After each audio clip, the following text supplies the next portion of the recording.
বন্ধুরা, good morning. কেমন আছি সবাই? আশা করি সবাই খুব ভালো আছে, সুস্থ আছে। আমিও ভালো আছি। আমি রামরাতে আমার ব্লগে, নতুন ব্লগে সবাইকে অনেক অনেক স্বাগত জানাই। তো আজকে ব্লগটা আমি শুরু করছি। আমার মামা আমার সঙ্গে থাকবে, সারাদিন আমার সঙ্গে তো কাজ থাকে। প্লিজ লাইক সাবস্ক্রাইব করে দেবেন। তো বন্ধুরা দেখো, আমি চুল কেটে এসেছি। বন্ধুরা দেখো, আমার মা একটি গাছ লাগাচ্ছে। ওই যে দেখো। আর আজকে দেখো প্রচুর বৃষ্টি হয়েছে, মানে বৃষ্টিতে আমার লক্ষণ নেই। দেখো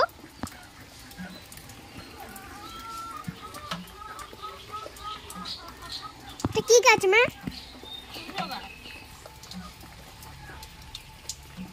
তো আমার মা কুমড়া গাছ লাগাচ্ছে।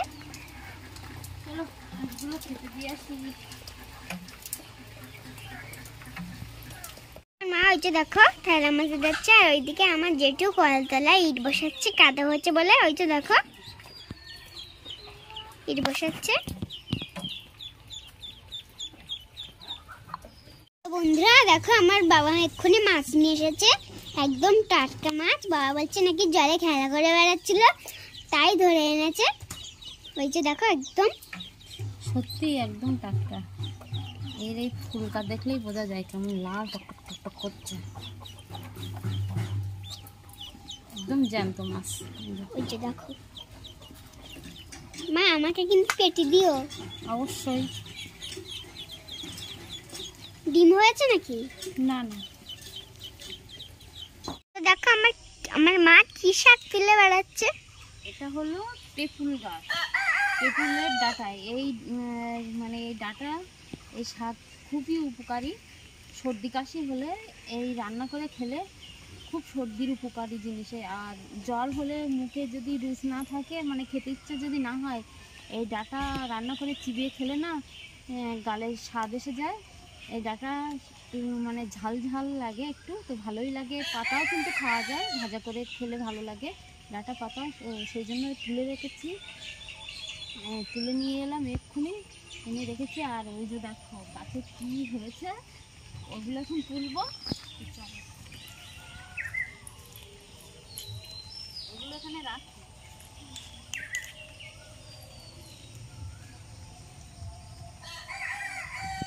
দেখো দুপুরে রান্না আমার হয়ে এসেছে।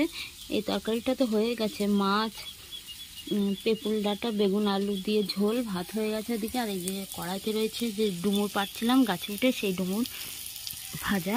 এই ডুমুরগুলো প্রথমে কেটে ভাপ দিয়ে নিয়েছি, তারপরে পেঁয়াজ কুচি, রসুন কুচি, লঙ্কা গুঁড়ো, বেশি পরিমাণে একটু তেল দিয়ে ভেজে নেব। তো আরেকটু বাকি রয়েছে। এই ডুমুরগুলো না খেতে খুব সুন্দর।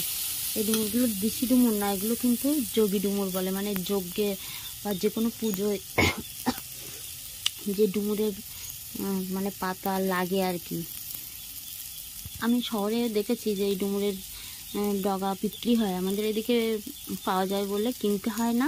যে কোনো পুজোতেই এই ডুমুরের পাতার ডগা লাগে, যেমন আমের পল্লব, এই ডুমুরের পল্লবও তেমন লাগে। পঞ্চপল্লবের মধ্যে একটা পল্লব এই ডুমুরের পল্লব।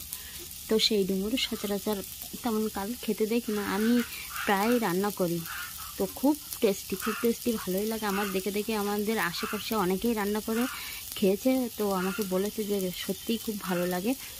তো এই দিয়ে না তোমাদের দাদা বলে, এই রান্না করলে, এই ডুমুর রান্না করলে নাকি ও সব ভাত প্রায় এই দিয়েই খেয়ে ফেলতে পারে, এরকম ভালো লাগে।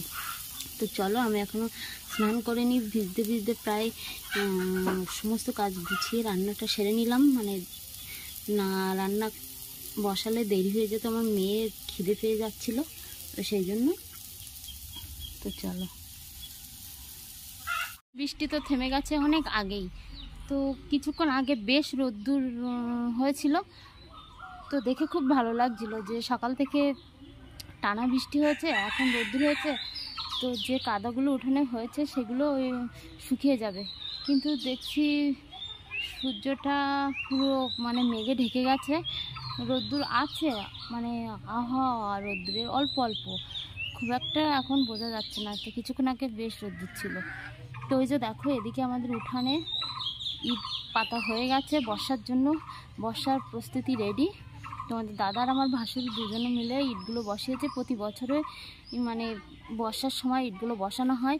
পুরো ঘর থেকে এদিকে রান্নাঘর, ওদিকে কলতলা, বাথরুম, মানে সব দিকটা ওইভাবে ইট বসানো হয়।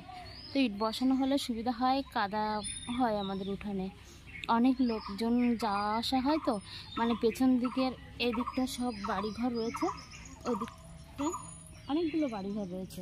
তো তারা সব আমাদের উঠান দিয়ে যাওয়া আসা করে, বাইক টাইক নিয়ে যায়। আর আমাদের বাড়ির লোকজন তো রয়েছে, তো সেই জন্য প্রচণ্ড কাদা হয়, প্রচণ্ড মানে ভালোই কাদা হয়। তো আমার শ্বশুর শাশুড়ি কাদায় হাঁটতে পারে না, ইটেও খুব একটা হাঁটতে পারে না, বলে যে আমাদের গাডু মানে কাঁপছে, পড়ে যাবো কিনা এরকমই বলে। তো কি করা যাবে, ইটগুলো বসিয়েছে তো ভালোই হয়েছে, কাদা একটু কম পা দিতে হবে। তো বেশ ঝকঝকে তকতকে পরিবেশ এখন, মানে বর্ষার এটা না পুরো বোঝা যাচ্ছে যে সকাল থেকে বৃষ্টি, বিকালের দিকে একটু মানে হালকা রোদ্দুর, বেশ ভালোই লাগছে। তো এইদিকে দেখো মুরগিগুলো সব ঘুরে ঘুরে বেড়াচ্ছে, আর আমার সে বড় মুরগিটা এদিকে আমার মেয়ে বই নিয়ে দাঁড়িয়ে আছে। আমার সে বড় মুরগিটা কোথায় ঘুরে বেড়ায়, আগে আমার সঙ্গে সঙ্গে ঘুরতো, এখন না আমার সঙ্গে খুব একটা আসে না, মানে ওর খাওয়ার দাওয়া কম হয়ে গেছে, ওর একটু অভিমান হয়েছে সেজন্য। তো চলো, আকাশটা খুব ভালোই লাগছে, তোমাদেরকে দেখাচ্ছি ব্যাক ক্যামেরা। ওই যে দেখো সূর্যি মামা ওকে দিচ্ছে গাছের ফাঁকে, মেঘের ফাঁকে। ওই যে দেখো বর্ষার মেঘ যেমন হয় সেরকমই হালকা আকাশে নীল নীল সাদা সব রকম মিলেমিশে একাকার হয়ে গেছে, মেঘটা সুন্দর লাগছে দেখতে।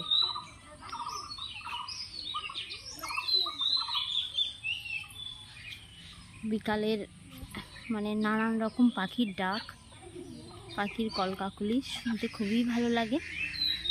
এই যে দেখো ওই পাখিটা মনে হচ্ছে যেন শীষ দিচ্ছে, তাই না বলো? চলো, আর আমাদের ওইদিকে লেবু গাছটা না একদম নেট দিয়ে ঢেকে দেওয়া হয়েছে, মানে পথের সাইডে এদিকে অনেক লোকজন যাওয়া আসা করে, তো সব তুলে নিচ্ছিল। তো আমি বললাম লেবু গাছটা নেট দিয়ে মুড়ে দাও। তো ওই যে দেখো লেবু গাছে লেবুগুলো বেশ বড় হয়েছে, বেশ অনেকগুলোই লেবু হয়েছে এর ভেতরে। ওই যে দেখো নেটের ফাঁক দিয়ে দেখা যাচ্ছে একটু একটু, তোমাদেরকে দেখাই এ পাশটা দিয়ে, তাহলে ভালো দেখা যাবে। ওই যে দেখো বেশ লেবু হয়েছে, কিন্তু খেতেও না খুব টেস্টি, আর এর গন্ধটা এত সুন্দর, মানে খাওয়ার আগে না গন্ধে পেট ভরে যাবে তোমার। এই সাইড দিয়ে দেখালে লেবুগুলো সুন্দর দেখাচ্ছে।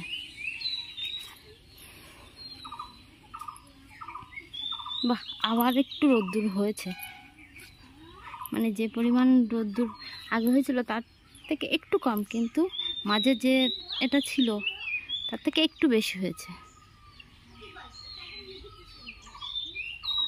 তো চলো একটু মানে বসবো, তারপরে আবার টুকটাকি কাজকর্ম রয়েছে সেগুলো সারবো। তো দেখো আমার মেয়ের পাশে আমি শুয়ে পড়েছি। আমার মেয়ে সন্ধ্যের দিকে বলছিল মা আমার খুব মাথা যন্ত্রণা করছে, আমি বললাম মা তুমি তো দুপুরে ঘুমাওনি, তা যাও একটু ঘুমিয়ে নাও, ঠিক হয়ে যাবে।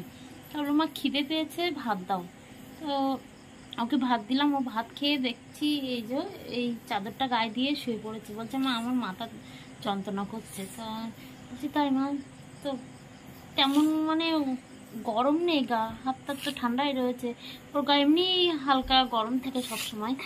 তো আমি না ভয়ে ভয়ে থাকি, ওর এই হালকা চেহারা কোনো রকম যদি ও কিছুতেই অসুস্থ হয় তো আমার খুব ভয় লাগে, কারণ ওর দিকে তাকাতেই পারি না আমি, এমন অবস্থা হয় ওর। তো আমি ঠাকুরকে সব সময় ডাকি যে আমার মেয়েকে যেন সুস্থ রাখো, মেয়েকে যেন সুস্থ রাখে। আমার খুব ভয় লাগে, ওর কিছু হলে ও যা কষ্ট পায় তখন বলি ঠাকুর ওর এত কষ্ট দেন, ওর সমস্ত কষ্ট আমায় দাও, ওকে সুস্থ রাখো। আমার খুব খারাপ লাগে ওর কিছু হলে। আর সমস্ত বাচ্চারা না কোনো রকম কোনো অসুস্থ হলে তারা সবসময় সেই সময়টা সবসময় মাকেই খোঁজে, মা যেন তাদের পাশে থাকে, সবসময় কাছে থাকে।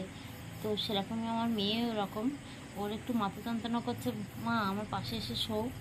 তো সেই জন্য ওর পাশে শুয়ে রয়েছি।